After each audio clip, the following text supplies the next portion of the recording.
Buenas, una pregunta. Sí, si no te presentas, pues haz el examen en septiembre, no hay problema. En cada curso tienes dos oportunidades y la puedes hacer cuando quieras, una o ninguna. Ningún problema. Bueno, vamos con la última parte del tema 6, que nos quedaba la ira. A ver si vemos el 7, la ansiedad. A lo mejor entramos en el 8, la hostilidad o algo así. Y la última sesión veremos lo que nos queda, que es la parte del 8 que nos quede. Son emociones secundarias. Y el 9, que es el orgullo, la vergüenza y la culpa, que son emociones más bien sociales. La ira tiene cierta... Bueno, como podéis ver aquí también está, os recuerdo que hay cosas que no entran, pero bueno, es secundario. La ira tiene que ver con una característica del ser humano, es que somos agresivos, por lo menos en ocasiones.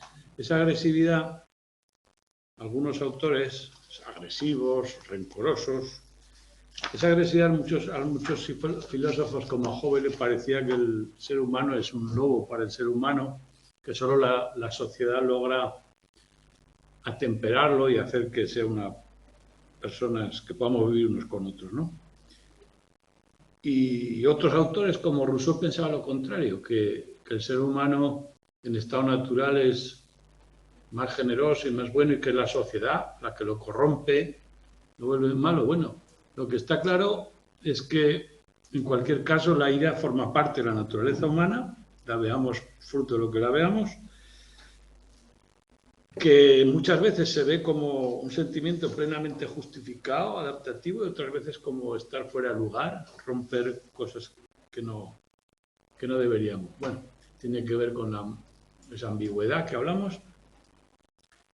Normalmente tiene que ver con reglas y normas, cuando algo no nos, o bien nos dificultan una meta, o bien rompe alguien las reglas y las normas, aparece la ira. Fijaos que la moralidad tiene que ver, la parte moral, con las normas sociales, es un factor grupal y social, y también la ruptura de meta, al contrario, sería individual, pero en todo caso son las fuentes de la ira.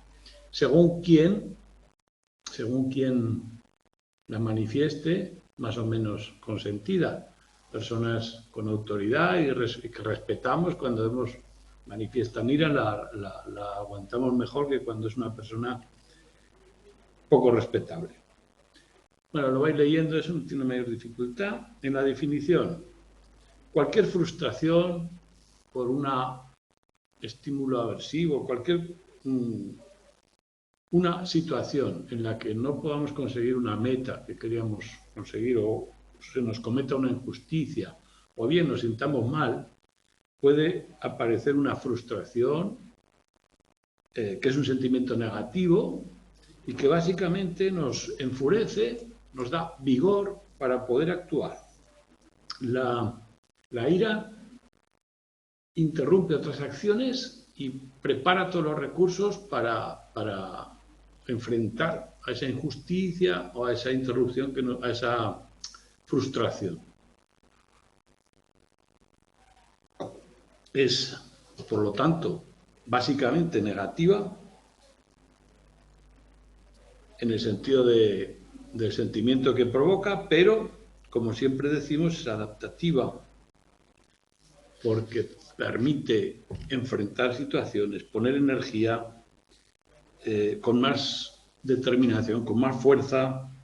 Bueno, este tipo de emoción también es la base para otras emociones secundarias, yo qué sé, culpa, la hostilidad, sobre todo, que veremos luego, es una fuente de eficacia para las emociones secundarias. Bueno, pues las emociones secundarias relacionadas con la ira es la hostilidad, es una prima hermana. La hostilidad sería el sentimiento de desprecio, de odio hacia algo o alguien. La parte cognitiva o una parte cognitiva que muchas veces acompaña a la ira. La ira es muy primaria, te energiza, te pone de mal humor, pero no necesariamente tienes que sentir hostilidad. Hay gente que siente ira solo por estar enferma o por que le duele un pie. No hay nada con lo que sentir hostilidad. La hostilidad no siempre va acompañada con la ira, pero es prima hermana de la ira, ¿no? La hostilidad es la parte cognitiva, racional. Y la tercera pata, que muchas veces aparece, no siempre, es la agresividad. La ira por sí sola no tiene por qué desembocar en una acción agresiva, pero puede ocurrir. Así pues, estos tres conceptos, aun siendo independientes, tienen una alta correlación y una relación intensa. La hostilidad la veremos en el próximo capítulo y veremos en el próximo, no, en el siguiente, y veremos cómo está relacionada con la ira, ¿no? La agresividad sería el factor conductual de este triángulo, ¿no? Este triángulo que tiene su propia dinámica, una familia. Aunque la hostilidad, obviamente, como es una interpretación cognitiva, no es tan primaria, es una cuestión ya elaborada por la persona. ¿Qué es lo que desencadena la ira? Bueno, básicamente hay tres fuentes de la ira. Como os acordáis que decíamos que la tristeza es cuando se obstruye el camino hacia un objetivo y veo que no tiene solución, que no puedo hacer nada, viene la tristeza. Ahora bien, si la obstrucción es parcial y yo creo que tengo posibilidades de restaurar la meta, lo más probable es que aparezca la ira. La ira proporciona esa energía, la sensación de que algo frustrante, injusto nos está ocurriendo y podemos hacer algo, por lo tanto aparece esta emoción que es más activa que la tristeza. Más activa en todos los sentidos, tanto para acción, para analizar la situación, pone toda la energía en ello. La segunda fuente de ira es las injusticias, este símbolo. Las transgresiones de la justicia, por supuesto la justicia que como uno la entiende, que suele ser una cuestión social, ¿no? Por ejemplo, cuando alguien con el coche nos hace una maniobra prohibida, ¿no? Y la tercera es cuando un premio o un aprendizaje que funcionaba, una acción que funcionaba, deja de funcionar. Esto en aprendizaje se llama extinción. Cuando dejamos de conseguir un premio por una acción habitual que siempre conseguíamos y en un momento dado deja de funcionar. Bueno, pues ahí aparece una explosión de ira y de enfado. Son básicamente estas tres las fuentes. Esas fuentes que podemos proponer como posibles desencadenantes, perdón, aquí, posibles desencadenantes de la ira. Espera, me he dejado algo por aquí. Aquí, perdón. Aquí está.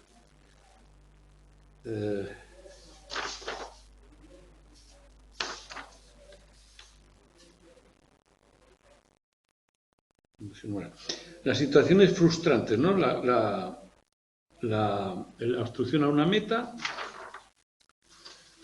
Y la segunda fuente de ira serían situaciones aversivas, es decir, no hay una situación con frustración, pero yo me siento mal. Unas situaciones en las que yo estoy mal, por lo que sea, porque estoy enfermo, siento dolor, o bien el ambiente me molesta, pero es una molestia menos concreta en la que no puedo hacer gran cosa, no interfiere con ninguna meta, pero me hace sentir mal y probablemente pueden provocar la ira. Si la ira esta es permanente, una persona suele estar en una situación, le llamaremos eso, gente con mal carácter. Y aquí hay una tendencia a la agresividad, igual que en la otra, o sea, una situación aversiva, más o menos permanente. Hay un dato importante en este caso. Que incluso los niños muy pequeños pueden sentir este tipo de ira. Cuando un niño muy pequeño se ve sometido a una situación de dolor, por ejemplo, cuando le pone una inyección, como pone ahí, reacciona con ese enfado, que es una ira, sin valoración cognitiva. Fijaos lo que decimos, siempre esta emoción parece que requiere, como vemos aquí arriba, la percepción de injusticia, la posibilidad de reestructurar una meta, entender o ver que un refuerzo no se ha producido. Pero en el caso de las situaciones aversivas puede ocurrir en niños que todavía no tienen capacidad para hacer la valoración cognitiva. Moduladores. Bueno, aquí hay un resumen de los desencadenantes que, aunque los cuadros no entren según la guía del tema este, veis que es un pequeño resumen que puede ser válido. Y los moduladores, los factores que pueden cambiar cómo se expresa la ira, cuánto ocurre, podemos hablar de la personalidad y el entorno. Otra vez volvemos a los factores de personalidad. Os recuerdo los habituales, y en este caso los que más influyen son la extraversión y el neuroticismo. Cuando una persona es extrovertida, suele manifestar menos ira, aunque en situaciones de injusticia propias de la ira, tiene una activación fisiológica alta y también conductual. Pero es que estas personas extrovertidas suelen estar activadas o buscar esa activación. Pero a más introversión, más posibilidad de manifestar ira. A más extroversión, menos posibilidad de manifestar ira. En este sentido aquí sería que la extroversión, a más extraversión, mejor para la ira, pero con cierta agitación fisiológica. Sentimiento de ira es muy bajo, aunque hay un correlato fisiológico que parece que algo ocurre, y eso podría ser una tendencia a mantener un bienestar, al menos subjetivamente. En el caso del neuroticismo es lo contrario. Hay a las personas más neuróticas, más nerviosas, recordamos que el neuroticismo tiene que ver con eso, van a tener ira con más frecuencia e intensidad, a pesar de no tener esta activación fisiológica. Luego nos nombra una cuestión de personalidad importante, es la autoestima y el narcisismo. La autoestima es lo que yo me quiero, me valoro. Pues bien, hay una diferencia entre las personas con alta autoestima y narcisismo alto y las personas con alta autoestima y narcisismo bajo. El narcisismo es una forma de creerme más incondicional, muy por encima de los demás, es creerme mejor que los otros. Las personas muy narcisistas suelen tener más ira, más proclives a la cólera, más fácil que entren en situaciones de ira, haya o no provocación, es un rasgo. Y eso hace que los demás reaccionen mal y tenga malas respuestas y a su vez genera más ira, o sea, bastante desadaptativa. Al revés que si tiene un narcisismo bajo, que es mucho más fácil adaptarse, menos predisposición a la ira, una visión más realista y más controlada.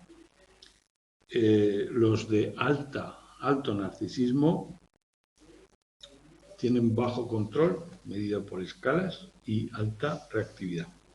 El contexto, personalidad y el contexto sociocultural. La cultura permite que en ciertas ocasiones se manifieste la ira, es más, la fomenta, hay que reaccionar, a veces está bien reaccionar, y otras veces lo contrario, ya es obvio, leerlo que no hay ningún problema. En algunas ocasiones y culturas está relacionada con el éxito, con la resiliencia, con la actitud positiva, y otras veces lo contrario. ¿Qué ocurre? Que en las sociedades individualistas suele estar bien vista que la gente tenga cierto carácter y que defienda sus cosas, mientras que en las colectivistas, como Japón, similares, es lo contrario. Lo prioritario es adaptarse al grupo, aguantarse y inhibirse, ¿vale? entra en la lógica. Procesamiento. Bueno, los factores en resumen los tenéis aquí también. Procesamiento. Como veis, estos puntos de novedad alta, baja, que eran muy comunes a todas las emociones, y bueno, hay que pensar. Las situaciones de ira son sorprendentes, son súbitas, no me las espero, ¿no? Ahora bien, las consecuencias son previsibles. Sé que si me ha ocurrido algo malo, si alguien me ha ofendido y tal, sé por qué, sé lo que puede ocurrir. Segundo, valoración de la situación. La situación es significativa y lo que tratamos de ver es quién tiene la culpa, buscar el agente.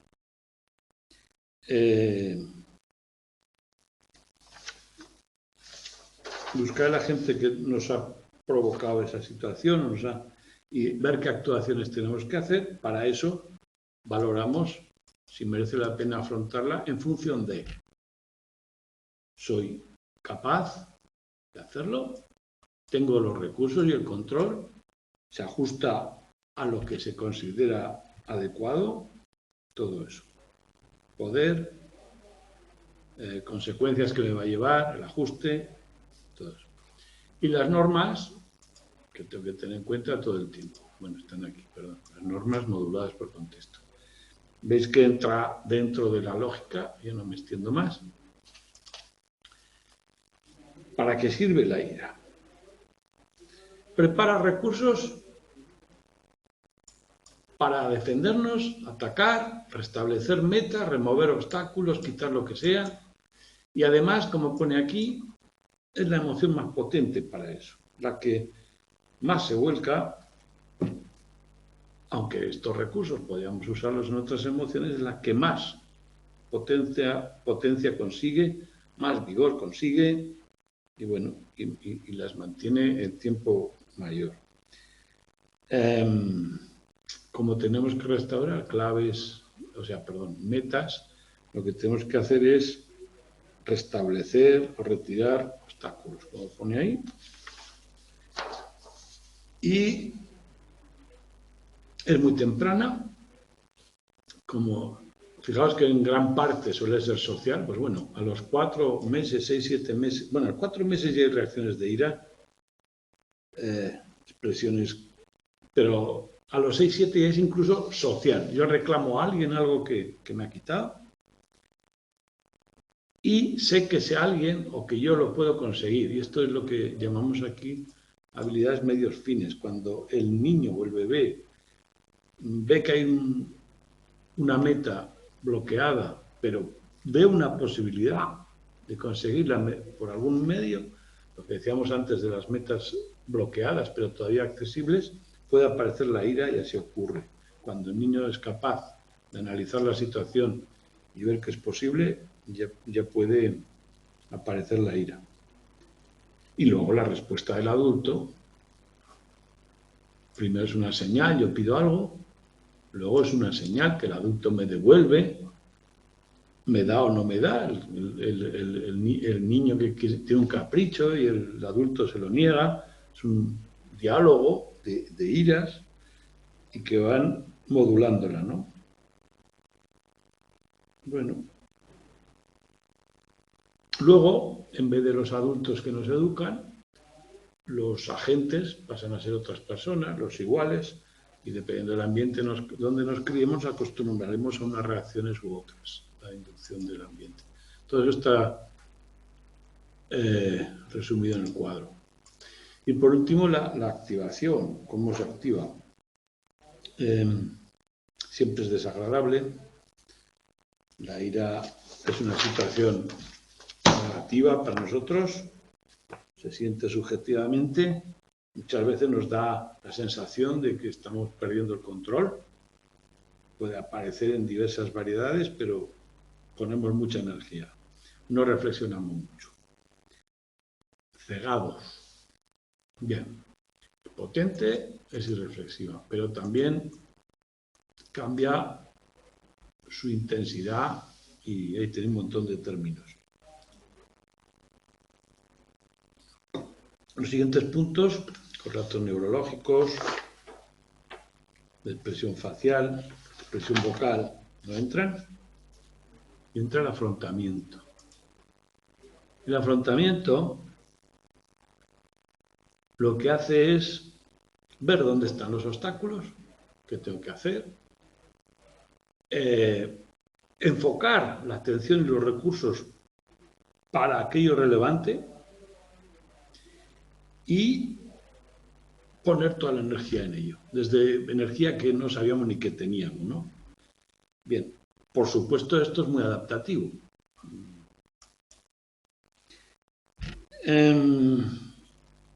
Si no funciona, puede que aumente la ira o puede una especie de catarsis y a veces lo que hacemos es tratar de calmarnos nosotros, ver que la cosa no funciona, tratar de calmarnos nosotros. Bueno, y ahí distinguimos tres tipos de afrontamiento: a la ira hacia adentro, ira hacia afuera y el control. La ira hacia adentro sería cuando el plan hacia afuera no funciona, tratar de decir, estás pasándote la raya, ten cuidado, mientras que la ira hacia afuera sería manifestar a los demás lo que me está ocurriendo, por lo menos hacerla explícita, manifestar la ira, tratar de controlarla, ir hacia afuera, ir hacia adentro. Y el control, que sería tratar de que no se me note tanto, controlar la expresión, la modulación, para actuar. Esas tres formas, según el resultado, tratar de corregirme o suprimirla, expresarla hacia los demás o dominar la situación. Y cuando la domino lo que quiero es elaborar un plan o hacer algo para resolverla. La opción de afrontamiento mediante control es para resolver, mediante planes, para hacer algo. Las otras, una para suprimirla y otra para expresarla a los demás y esperar que ocurra algo a mi favor. El siguiente punto de medida no entra.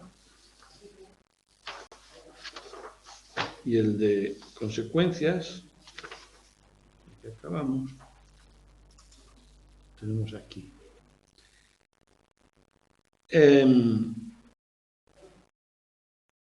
O bien nos predispone la ira para hacer algo, o bien hace algo. Nos prepara de forma funcional. Esta regula la conducta. Muchas emociones regulan la conducta, ¿no? En esta, sobre todo, nos centramos en qué es la gente que nos ha producido la frustración y orientamos las acciones, o bien nos preparamos para enfrentar algo, o bien hacemos algo. Hasta lo que hemos nombrado antes de la hostilidad y la agresividad, en ese triángulo pueden ser posibilidades. Normalmente hacemos una valoración hostil y a veces nos pasamos con la ira y tenemos reacciones excesivas por esa cantidad de energía que ponemos, ¿no? Bueno, en una relación interpersonal, todos estos efectos, esta predisposición cognitiva hace que veamos todo de forma más negativa, amenazante, como la ira es un sentimiento de respuesta a la amenaza y a lo negativo, probablemente lo veamos así, por aquella congruencia, ¿no? La predisposición nos hace ver las cosas mucho más hostiles, evaluar a las demás personas como más agresivas y además en el procesamiento utilizamos, aunque nos focalizamos, utilizamos menos energía cognitiva en profundizar y más en responder. Es más superficial el procesamiento y hacemos juicios muy rápidos basados en los esquemas, en configuraciones globales sin analizarlas mucho. Las personas agresivas hacen más inferencias de que los demás les van a agredir, muy superficial, ¿vale? Y por último, las patologías asociadas con la ira, que algunas son menos graves. La personalidad tipo A suele tener... Las tipo A son personas más nerviosas, para entendernos, más activas, más pendientes de lo que se le ocurre, más activas en general y por lo tanto tienen más predisposición a enfermedades coronarias. Y luego las personas que suelen tener el afrontamiento de estas tres modalidades que hemos visto, las que tienen hacia adentro, también, que tienden a suprimir y a reprimir la ira, más problemas de hipertensión y cardiovasculares. Bueno, y las patologías que tienen ira son muchísimas de ellas. Por ejemplo, trastorno negativista, la esquizofrenia, paranoia, la manía y a veces la depresión. Suele ocurrir muy a menudo. Ya está. Con esto acabamos este tema. Os dejo también unas pocas preguntas del tema para que veáis hasta qué nivel, pues, por ejemplo, lo que hemos visto aquí hoy es la ira. A ver si hay alguna respecto a la ira, de la risa. Esta, pues no está. Mira, la emoción clave en la restauración del acceso a objetivos o metas relevantes para la persona es restaurar la ira. Fijaos que aquí sale el orgullo, que es de otro tema. Y en estas preguntas, cuando yo os las pongo, ya sabéis de qué tema son, porque las he puesto hoy después del tema. Entonces sabéis que es de este tema. Pero cuando la veáis fuera de contexto, no sabréis a qué tema se refiere. Bueno, y el orgullo en este caso yo creo que está claro que no es clave para restaurar acceso a metas, sino que es otra cosa. El orgullo es una consecuencia de algo que nos ha salido bien, como veremos en su momento. Vamos al capítulo de ansiedad, el 7, perdón. La ansiedad, sin ser una emoción primaria, ni siquiera secundaria, es más bien, bueno, aquí veis que el esquema muy parecido a lo que hemos visto hasta ahora, pero como emoción en sí es más bien una actitud, una forma de afrontar la realidad cuando hay alguna posibilidad de que algo salga mal, alguna amenaza, pero muy poco definida. Cuando una amenaza es concreta y real, sentimos miedo. Cuando es indefinida y lo que queremos prevenir, sentimos ansiedad. Por supuesto, se complementan, forman parte de la misma familia y tienen mucha relación también con el estrés. En la ansiedad podríamos decir que la familia completa sería, o lo que tiene que ver más con la ansiedad sería la angustia, que es la parte subjetiva. Cuando tengo ansiedad tengo agitación corporal, tengo un sentimiento cognitivo. Bueno, por la parte subjetiva mi sentimiento es la angustia. Y la parte de activación, de malestar, es el estrés. El estrés es una forma de adaptarnos a un cambio. Cualquier cambio puede producirnos estrés. No necesariamente tiene por qué llevar una emoción. Y la angustia, sin cambio, no tiene por qué ser ansiosa. Puede producir simplemente cierta tristeza, cierto miedo, ¿no? Bueno, pues la ansiedad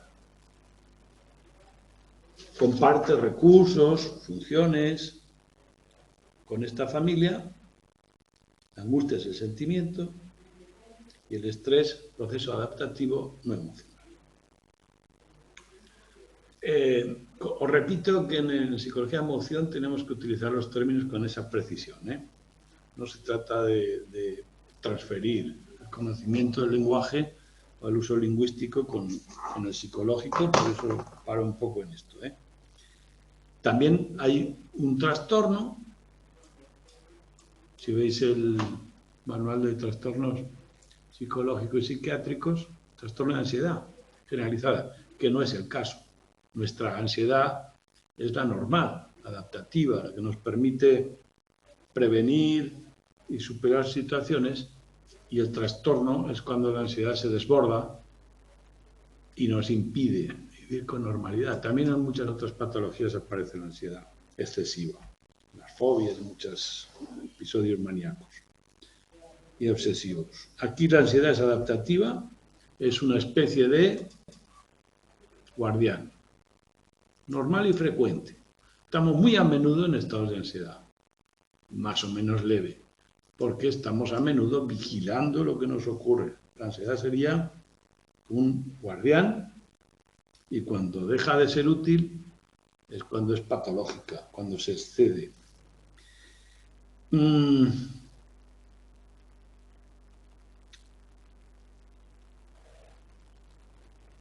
Es muy fácil sentirla y la sentimos muy a menudo, lo cual hace que sea más difícil también definirla con objetividad.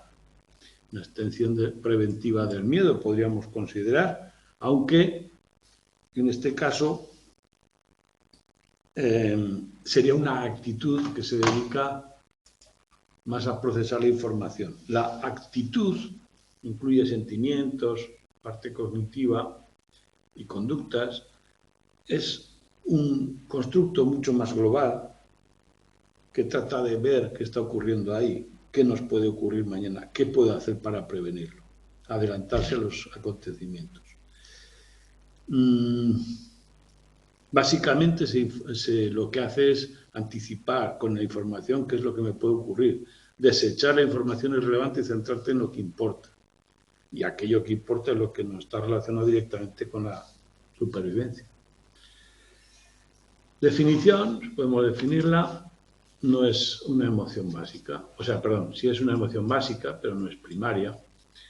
Porque, recordad esto, es importante, no tiene ni unos desencadenantes concretos y fijos, ni siquiera un procesamiento cognitivo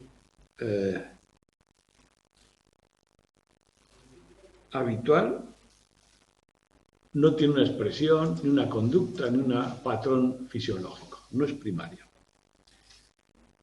Toda la movilidad fisiológica que pueda ocurrir o las conductas no son específicas de la ansiedad. La ansiedad puede tomar prestadas cualesquiera reacciones de otras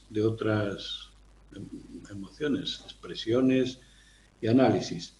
No hay nada específico, por lo tanto no es una emoción pura y primaria, básica y primaria, pero sí es básica, porque es muy adaptativa y toma recursos de todos los otros y los comparte y los utiliza, igual que del estrés toma la reactividad del miedo, la parte emocional. El miedo es una base de la ansiedad, pero no está concretado ni acabado, sino una parte nada más. Y del procesamiento cognitivo, todo lo que haga falta para afrontar una situación y prevenir los daños. Y es tan eficaz que cuando no funciona bien nos sentimos muy mal. La ansiedad puede generar consecuencias muy negativas cuando no funciona bien. Por lo tanto, tenemos una actitud emocional cognitiva, le vamos a llamar así, que toma prestados de el estrés, el miedo y de todos los recursos cognitivos, sus capacidades, los organiza, los optimiza. Por lo tanto, es un macroproceso, un proceso de alto nivel para afrontar las realidades amenazantes. Y el término actitud es mucho más amplio, actitud emocional, básicamente cognitiva, para valorar, prevenir y responder a situaciones ambiguas, no específicas, y se desarrolla a partir de experiencias propias, muy específicas, y crea el estrés otra vez. El estrés es simplemente una reacción hacia un cambio. Por ejemplo, tu cuerpo puede sentir estrés si cambias, yo qué sé, un alimento, te sientes de otra forma. No necesariamente va acompañado de una emoción. El estrés es un cambio inesperado y la adaptación a ese cambio. No tiene por qué ser emocional para nada. Pero los recursos de adaptación que usamos en el estrés los usa la ansiedad también. Si lo tuviéramos que definir con palabras, diríamos que un estado de inquietud, ¿no? Pero no hay nada concreto que me la provoque. Una especie que decían antes, miedo desproporcionado y sin objeto. Esta definición clásica hoy no se acepta tanto porque el miedo desproporcionado y sin objeto le da un carácter como inútil o negativo, pero la ansiedad ya no se ve así, sino es más bien un sistema de procesamiento de informaciones amenazantes que nos permite anticipar y prevenir. No, esta definición negativa ya no se usa, es más bien información proactiva. Características. Los desencadenantes, bueno, como es anticiparse y contrarrestar amenazas todavía no definidas, lo importante es anticipar y definir bien la amenaza. Entonces, lo importante es la información. Y lo que hace el sistema de control de alto nivel, que es la ansiedad, es ver y operar con toda la rapidez y precisión posible para priorizar qué es lo importante, qué cosas. Si, por ejemplo, tengo ansiedad, pues por cómo me vayan los estudios o porque creo que puedo tener una enfermedad o me preocupa mi salud en general, priorizaré la información relevante para ese caso y dejaré de lado otras cosas que no están funcionando, otras preocupaciones, ¿no? Entonces, es una cuestión personal, se anticipa, cada persona siente su propia expectativa en función de su historia y, bueno, lo que puede haber las situaciones habituales puede haber diferencias, pero las situaciones hay que unas personas pueden crear y otras no, el significado personal. ¿Qué más? Expectativas de peligro, que puede ser por aprendizaje, por condicionamiento clásico, por observación de otros, porque alguien me haya dicho que hay peligro, me genera unas expectativas que son puramente cognitivas, no son tan reales como las del miedo, y la reacción puede ser, o sea, el miedo no se activa del todo, pero en parte sí, ha habido un cambio, el estrés está ahí también, o sea, hay siempre estrés, hay reacciones típicas del miedo, pero no del todo, y hay un análisis, un proceso de análisis. Ese estrés, si se convierte en emocional, pasa a ser ansiedad, y la experiencia subjetiva y activación también emocional y fisiológica se ponen en marcha en función de esas expectativas. A pesar de que puede haber situaciones, o sea, no se puede definir una situación concreta, depende de la historia de cada uno, en general hay situaciones que suelen implicar ansiedad agrupadas en las que tienen, como nombra el texto, evaluación social, situaciones en las que voy a encontrar, pues yo qué sé, con mi familia que hace mucho que no veo, o en un acto público, cosas así. También las de peligro físico, voy a pasar, yo qué sé, cuando voy al dentista. Situaciones ambiguas, que no sé bien lo que va a pasar, o rutinas diarias que muchas veces queremos que salgan bien. Bueno, pues yo pongo aquí, recojo la clasificación del libro de Arrindell, que son estas, bueno, resumo lo que os he dicho. Expectativas son cambio, el estrés, estimo que hay peligro, se produce ansiedad. Y la ansiedad tiene un componente cognitivo y uno fisiológico. Y por último, las situaciones habituales, amenazas sociales, físicas, los seres vivos, cuidado, los animalitos y las situaciones sociales, la agorafobia y todas otras. Esas son las fuentes o familias. Y también puede ser alguna patología que me pone excesivamente nervioso y también puede ser la autopercepción. Darme cuenta que estoy nervioso también puede generar ansiedad. Y también las drogas, algunas sustancias y por último incluso la memoria o la anticipación del futuro. Bueno, pues leerlo que es muy fácil esta parte. Hay un resumen en el cuadro que lo he usado para ilustrar este punto. Siempre suele ser una vivencia negativa, pero no muy negativa, no muy intensa. La reacción es lenta, la ansiedad no es una cuestión de una reacción inmediata. Es previsible, de hecho me doy cuenta que está ocurriendo algo, creo que está ocurriendo algo, y de ahí viene la ansiedad. ¿Qué más? Las acciones de priorizar y compensar, centrarme en lo que importa y compensar los recursos, tratar de buscar aquellos que más eficaces para que no haya interferencias. Todo esto sería el resumen. Buscar los agentes, si los hay, es más extendida en el tiempo que el miedo, que una emoción primaria. Los agentes y las fuentes de ansiedad, aunque no se puedan, no los afrontamos directamente, son ambiguos, son estresantes y son preocupantes, pero entendemos que podemos convivir con ellos, es decir, podemos vivir con la ansiedad. Es un enfrentamiento de bajo nivel. Si hubiera una amenaza mucho más concreta, podríamos enfrentar, pero la ansiedad en sí no es incapacitante, no es una derrota. Bueno, esto le llamamos sesgos, la información que estamos procesando son sesgos porque no es un procesamiento objetivo de la realidad, sino que suele tener todas estas variables. Buscamos aquello que nos importa en esa situación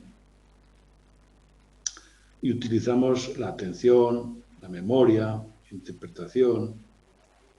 La memoria operativa se centra en lo que importa. En la atención nos focalizamos muchísimo en lo que importa. O sea, lo he resumido aquí un poco en esto. Buscamos información congruente y la atención pasa por dos fases. Primero, hipervigilancia.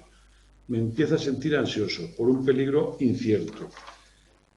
Mi atención se expande. ¿Qué está ocurriendo aquí? Cuando concreto, bueno, pues es un problema de salud, se focaliza. Primera parte, hipervigilancia, se abre la atención. Cuando identifico o trato o centro un poco el tema que me importa, se focaliza. Esto es importante. En cuanto a la memoria, bueno, veis, si leéis en el texto, explica un poco esto. Primera fase, hipervigilancia. Segunda, bueno, tratar de quitar lo irrelevante. Y la segunda, focalización. La atención se abre y se cierra. La segunda, la memoria. Comparo lo que me está ocurriendo con otras ocasiones.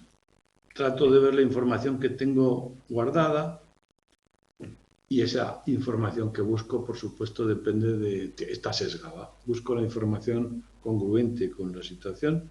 Se ha hablado de que la memoria implícita, que es la memoria automática, la que viene de forma inconsciente, es la que estaba relacionada con la ansiedad, porque es la que se altera, la que trabaja, mientras que el procesamiento controlado funciona bien. Hoy en día esto no se admite, parece que las dos memorias se ponen en marcha y fijaos que hablamos de expectativas, por lo tanto nos basamos en el pasado y hay cierta selectividad en la parte de la memoria que se activa. ¿Recordáis la memoria como una red con nodos? Pues bueno, se activa el sistema y como se activa un sistema congruente con la situación ansiosa, eso de que cuando yo tengo, yo qué sé, como decían, si tienes se te rompe un hueso, luego ves escayolas por todas partes. Esta sería el estado ansioso, ¿no? Tienes un tema y lo ves por todas partes. Todo se focaliza, las expectativas se centran e interpretamos la realidad en ese sentido. Eso respecto a la memoria. Y esa interpretación sesgada, sobre todo cuando las situaciones son más o menos ambiguas, cualquier cosa, por ejemplo, yo pienso que puedo tener una enfermedad, cualquier dolorcillo que tenga, lo voy a interpretar cuestiones ambiguas, que no, puede ser esto o esto, pues precisamente hacia el lado malo, hacia el lado que responde a mi situación ansiosa. Siempre antes peligro que antes que neutro, ¿no? Y un concepto clave es la preocupación, es decir, estar ocupado en algo, preocupado en algo que todavía no ha ocurrido. La preocupación puede provenir de la memoria, de estímulos externos, de problemas inciertos, y está siempre presente en la ansiedad. Empezamos con miedo y acabamos con preocupación. Bueno, la preocupación es una alarma, una especie de alerta. También es impronta, estas tres funciones que no las he puesto aquí, pero habría que ponerlas. Que la impronta es que aparezcan pensamientos en la conciencia que no estaban, y de preparación hacia las consecuencias. Alarma, imposición de pensamiento, impronta. ¿Qué cosas me preocupan? Pues en función de la probabilidad, sean más o menos inminentes, más o menos aversivas, más o menos bloqueantes, más o menos importantes. Bueno, eso es pura lógica.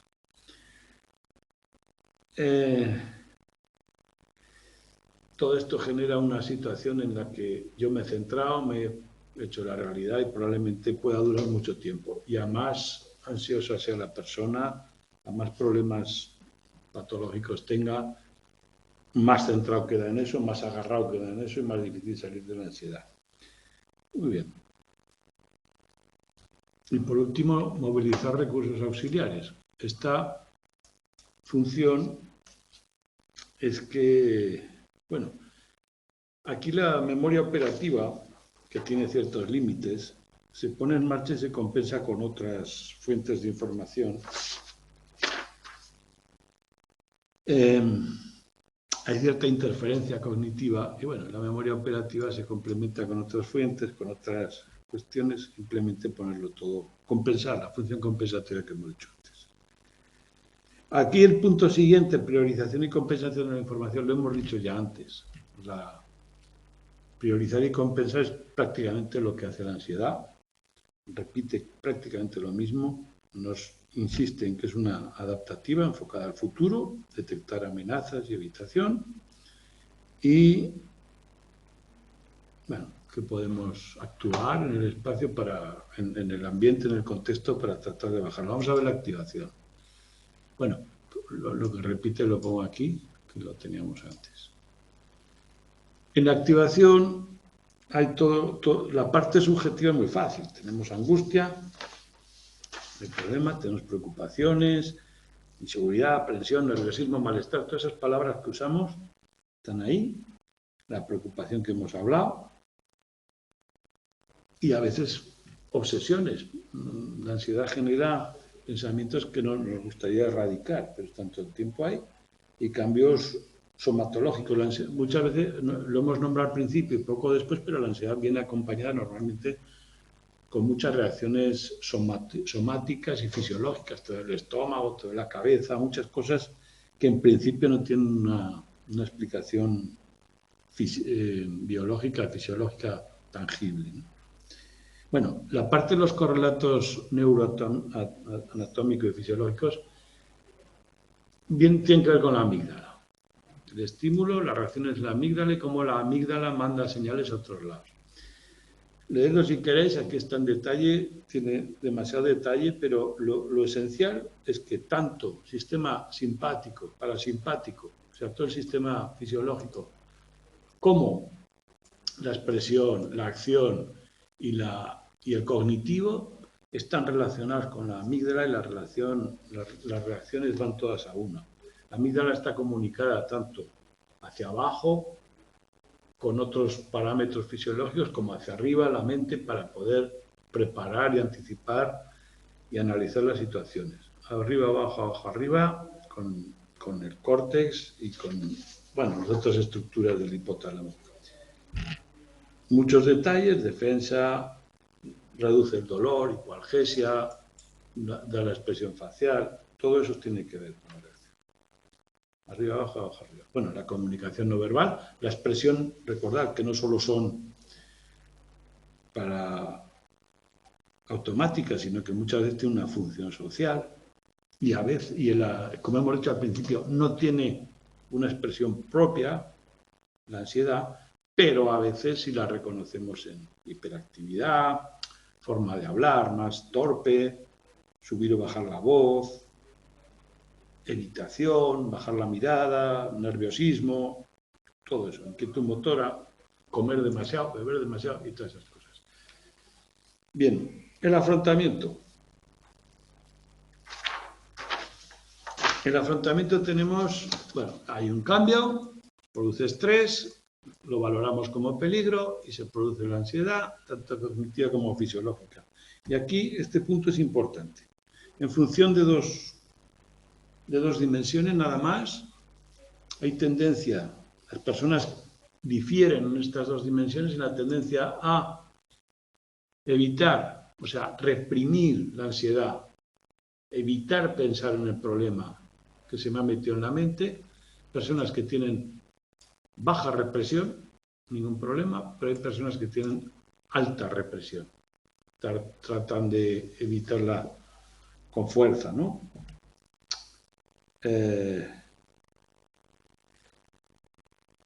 Las personas represoras, alta represión, y las personas que la dejan fluir de una forma, se meten delante. Y por otro lado, la vigilancia, la tendencia a estar alerta con todo lo que ocurre, que puede ser alta o baja también. Esos estilos de enfrentar determinan gente propensa a sufrir ansiedad, gente muy sensible, pero que se deja llevar por las emociones, no las reprime, está siempre preocupada, vigila, pero es menos ansiosa porque en este caso el que trata de reprimirlas genera un sentimiento mucho mayor de ansiedad, no la afronta, es decir, el que la reprime no las afronta. Entonces, vamos a ver si este cuadro tiene cierta lógica porque estas preguntas nos las van a hacer a menudo. O recorréis de memoria, pero vamos, yo creo que tiene cierta lógica, ¿no? Una persona de alta vigilancia y baja evitación, es decir, estamos aquí y estamos aquí, son personas muy sensibles. Espera que me limpie esto, si no. Son personas sensibilizadoras, están muy pendientes de todo lo que ocurre y se dejan llevar por los pensamientos. Una persona que la reprime y a la vez está muy pendiente de lo que ocurre, una persona que llamaríamos de alta ansiedad, las personas más defensivas o bajas en ansiedad estarían aquí,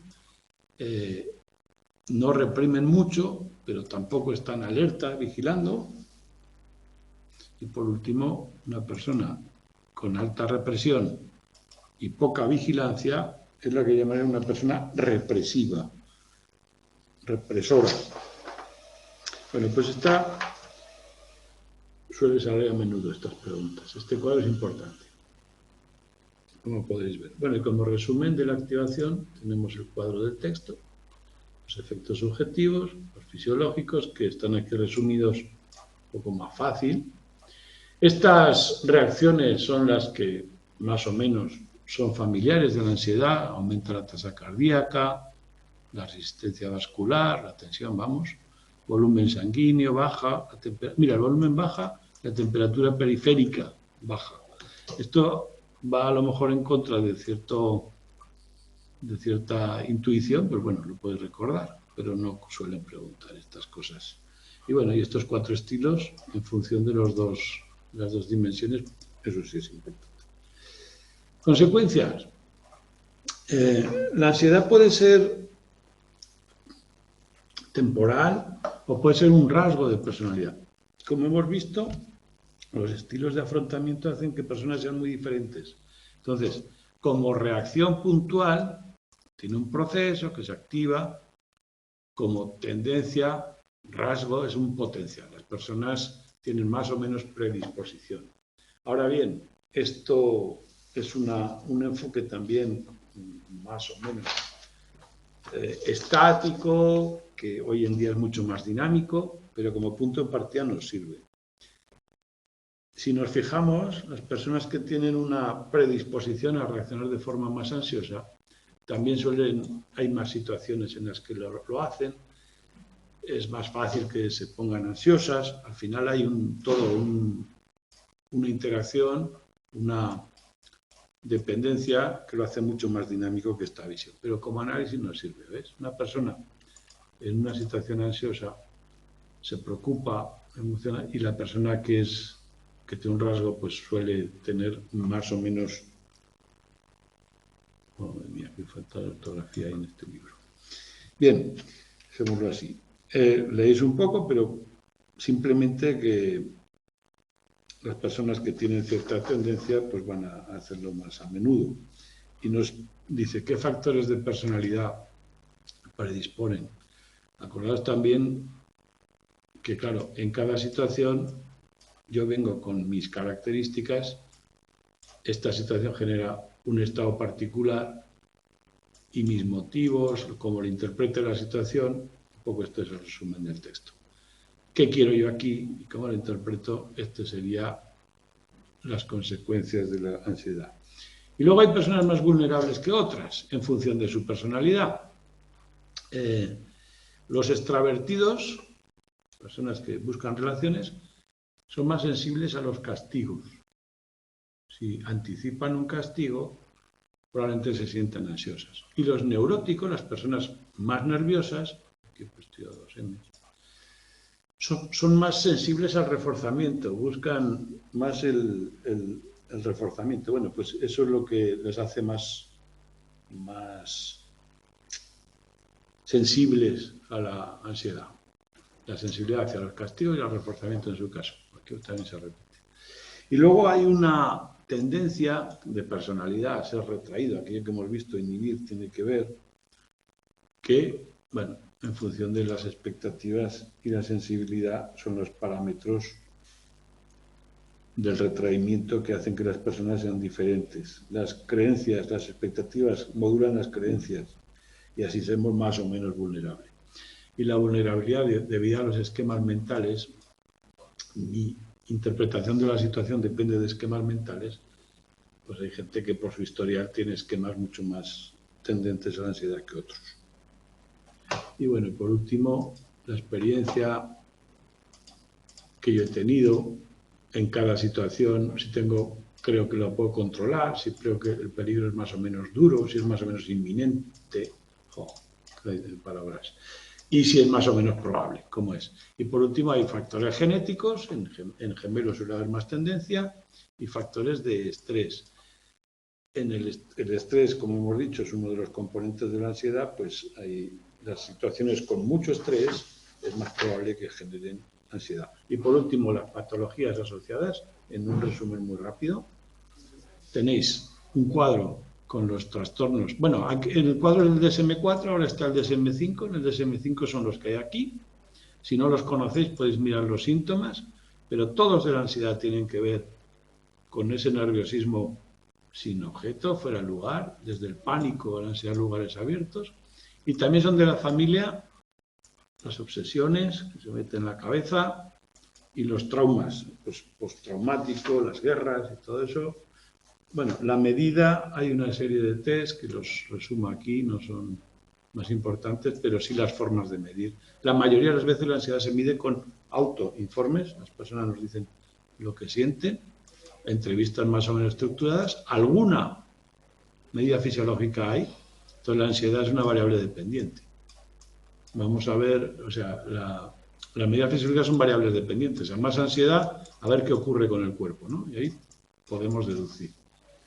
Y la autoobservación, que cada uno se cuenta y se mide. Bueno, el próximo día os dejo aquí ya con las preguntas, ejemplo de este tema también.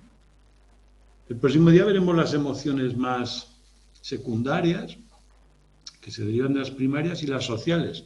Son muchas, hostilidad, humor, felicidad y amor, pero las últimas, el orgullo, vergüenza y culpa, bueno, las veremos como podamos o esquemáticamente, y con eso acabaremos el cuatrimestre. ¿De acuerdo? Nos vemos jueves que viene.